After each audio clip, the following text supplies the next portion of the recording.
Good morning.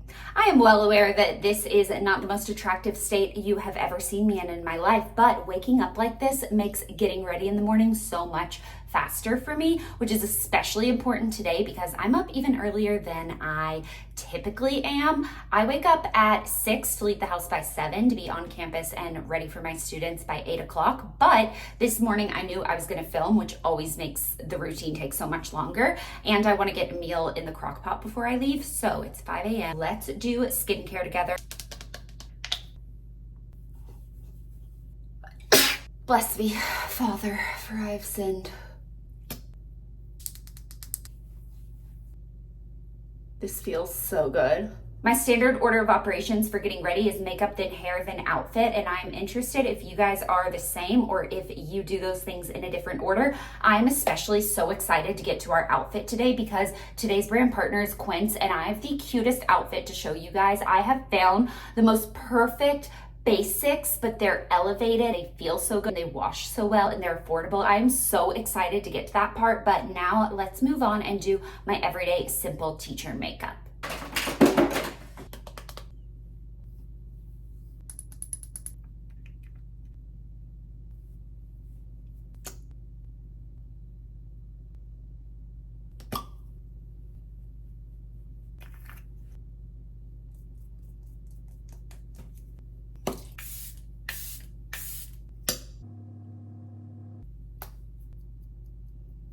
I went a little heavy on the brows today. That was an accident.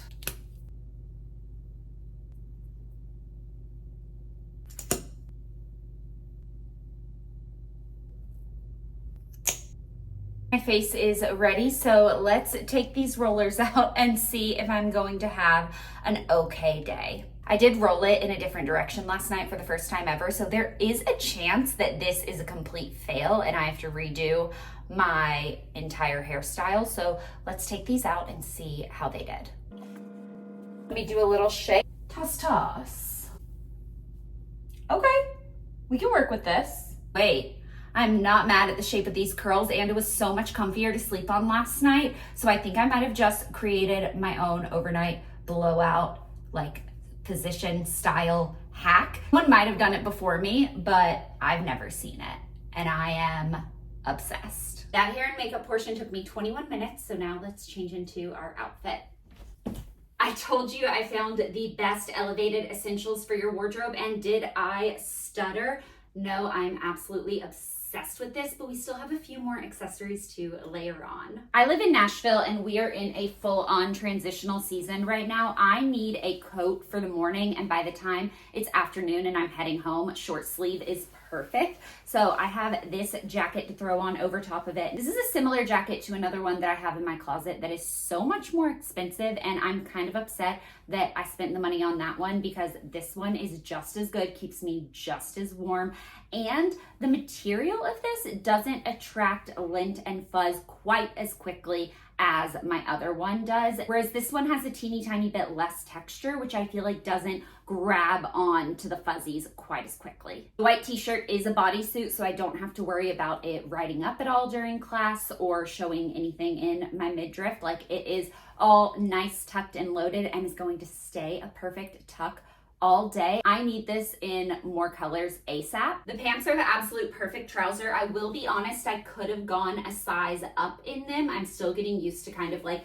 my sizing after pregnancy loss while my husband and I are trying to conceive again. So I'm getting kind of like used to what sizes to order. These definitely fit me, but when I order these in another color, which I absolutely will be doing, I'm gonna go one size up from this. They've got pockets, they're a perfect length. I'm absolutely obsessed with these, and they're also really comfortable. By nature, I'm naturally just like a chillier person, and my classroom is always a little colder than I would like for it to be, and I don't have the pin number to change the thermostat, which sounds insane, but it's true. So I always need to have a sweater with me. I went ahead and grabbed this cashmere sweater from Quince. It is an affordable washable cashmere. I'm obsessed. It comes in so many different colors. I swear this entire winter you will see me with one of these wrapped around my shoulder just in case, because when this jacket comes off and I'm in my classroom, this sweater is going to go on, but it is just the softest, most luxurious feeling fabric, and I can't believe how affordable it is, but at the same time I can because it's Quince. Their whole ethos behind the brand is that quality should not be a luxury. Everyone should be able to afford it. So they choose premium quality materials, and their products are made to feel better and last longer on purpose. You guys know I sound like a broken record if you've like watched any of my videos, but I really care about how things wash, how they pill, how many wears I get out of them. Quince has my official Juicy Star stamp of approval. Quince keeps their costs low by using a factory to direct model, which cuts out the supply chain middleman. So they're able to keep their costs low and they forward those savings on to you. So I also have a bag I want to show you that I'm so excited about. So it's a little crossbody satchel. It's in the same green that the pants are in. Green is a neutral to me. Like this, I am wearing a fully neutral outfit in my mind right now. This is the perfect size. It fits everything I need. I love that it gives a little sporty moment. I could easily switch these pants out for some baggy jeans, throw some little platform black Uggs on, and this would be such like just a sporty running errand outfit. I love how versatile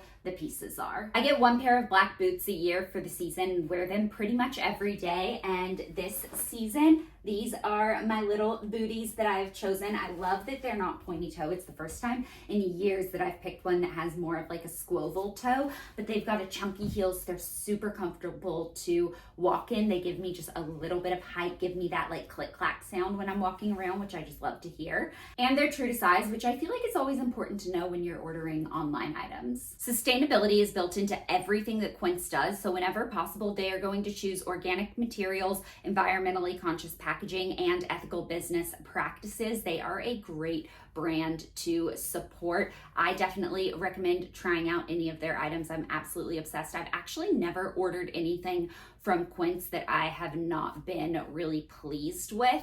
And I was a Quince customer before I started working with them, like on a brand partnership side. With free shipping and 365-day returns, you literally have nothing to lose. I'm going to link everything down below. Make sure you shop it before they run out. And I am so freaking excited about my new little outfit and all the ways that all of these items are extra versatile. So I can wear them with other outfits, and it really is just the perfect elevated essential. Editing me, and I realized I forgot to film an intro for the next segment of my morning. So this is where I am going in and starting my Crockpot recipe for the day. We are making birria for birria quesadillas later tonight. And oh my goodness, my husband and I have been obsessed with this. We've been making it at least once a week for the past month, and it's probably his top requested meal. When I ask him like what sounds good for dinner this week, he's like definitely birria at least 1 or 2 of the days. It does take 8 hours in the crock pot, and I'm not going to be here to watch it obviously because I have to go in, but my husband's working from home today, so he was able to keep an eye on it and stir it. But I'm going to show you how I prep it in the morning. It's super quick and so delicious. I've got some peeled cloves of garlic, and I am just going to smash these really well with the edge of a knife. And I've got my trash bowl here, and next we are going to slice up 1 red onion. Does anyone else peel a whole layer of onion to get all the skin fully off? Because I do.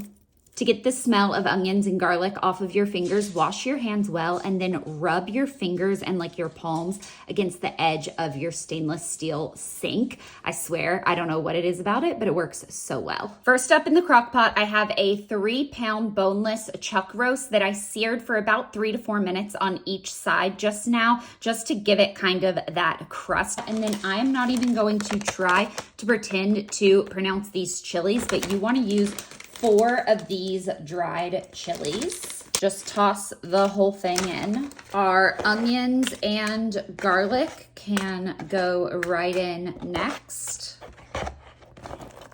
Then we need about 5 to 6 chipotles in adobo sauce.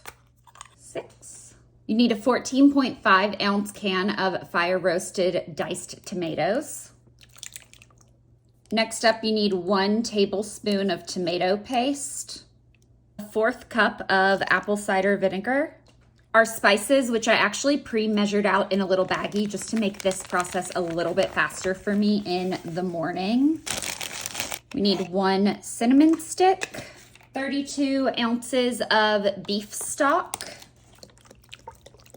I'm gonna go ahead and give this a little mix. Honestly, you don't even have to, but I just feel like I want to. Then the very last thing is to use 3 whole bay leaves. And then we just pop the lid on, turn it on to high for 8 hours. Let my husband know he needs to stir it while I'm gone, and I will show you what this looks like when I come home, even though it's not still part of my morning routine. It's just so good. You guys have to see. Next up, I'm gonna prep my salad for lunch. So I'm going to start by slicing up a Honeycrisp apple.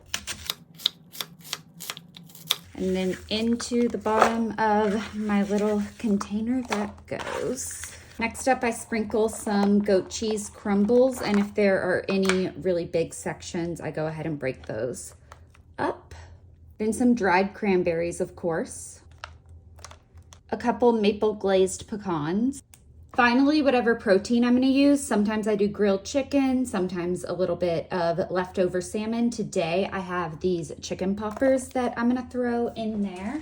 And then I top it off with my salad or my lettuce and leave a little bit of room to shake once I get my dressing on there. Now, I do have my salad dressing in the fridge on campus, so I don't need to take it with me. This is my lunch around noon. I'm gonna be honest with you guys, I have something called anxiety, and I get really worried about being late somewhere. The feeling it gives me inside to feel like I'm running late is uncomfortable for me enough that I will avoid it at all costs. So I didn't film a little outro when I was still at the house, like grabbing my to-go coffee and my bag and stuff like I had planned in my mind, because it started getting closer and closer to 7 o'clock and I was like, I need to leave. Now, the funny part about this is I don't have to actually be here until like 8 o'clock. I want to get here by like 7:50 so that I can be set up in my room and be there when the students come in.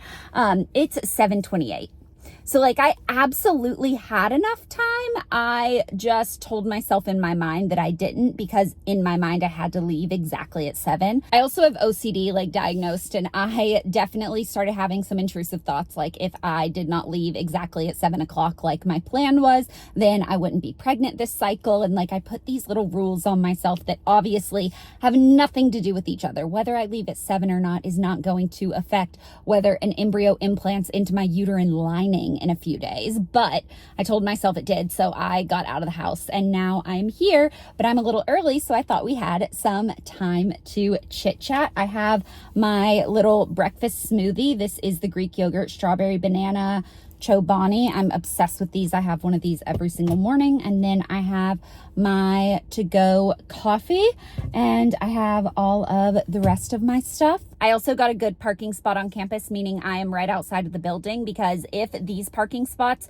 fill up, then I have to park about a 10-minute walk away. And that's just annoying to be carrying like multiple bags and my lunch and all that stuff into the building. So I'm glad that I'm here. But I did want to chat with you guys about something that I feel like, I don't know, I'm going back and forth. So last semester, I did a few videos that I titled like Day in My Life as a Professor and things like that. Even though in the video I would say I'm an adjunct instructor at Belmont University, blah, blah, blah.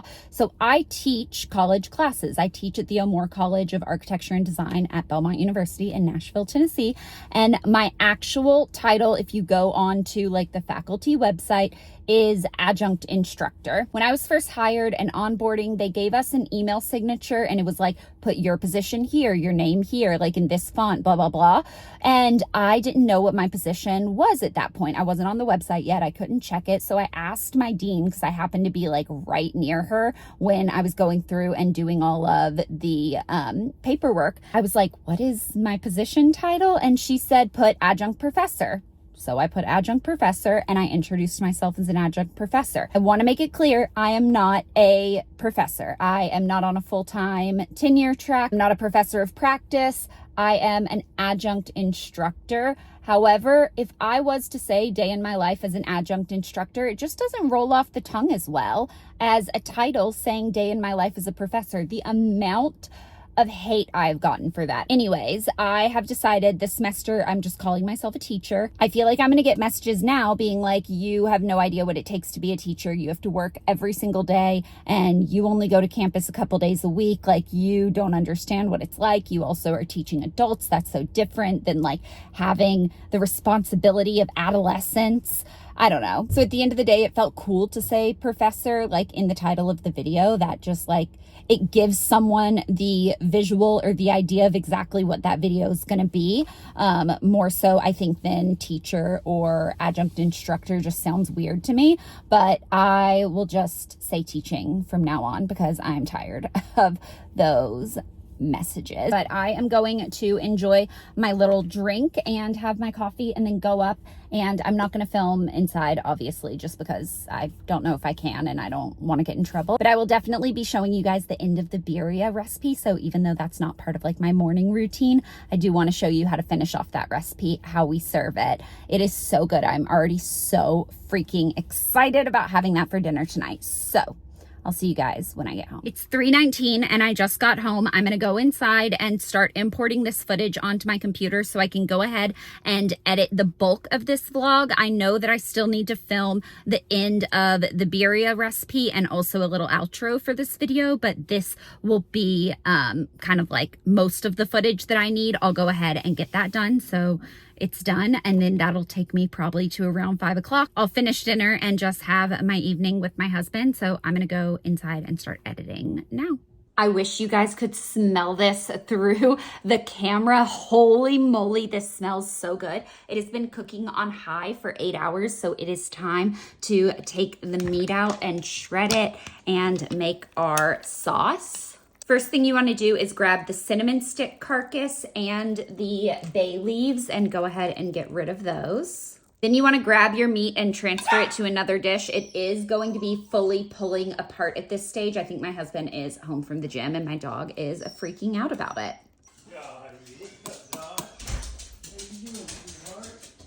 Love you. Love you. Once you have all the meat separated, you want to either let this cool so that you can transfer it into a blender, because we don't want to blend the piping hot liquid. But if you have an immersion blender, you can go ahead and blend it right inside of your crock pot, which is what I'm going to do.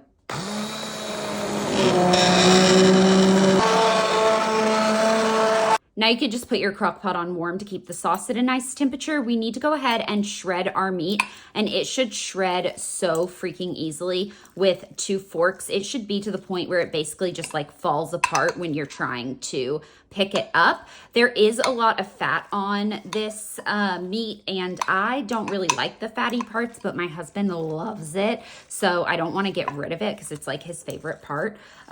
So I'm just going to make sure when I serve myself, I kind of get some of the less fatty sections, I guess, but you just want to shred all of this up. And then once your meat is shredded, go ahead and pour some of the sauce over it. And then I love that I just did that because I'm filming, and of course I did. Go ahead, pour your sauce over top of it, and then save some of it on the side for dipping. And then I'm just gonna give this a little stir so that all this meat gets coated.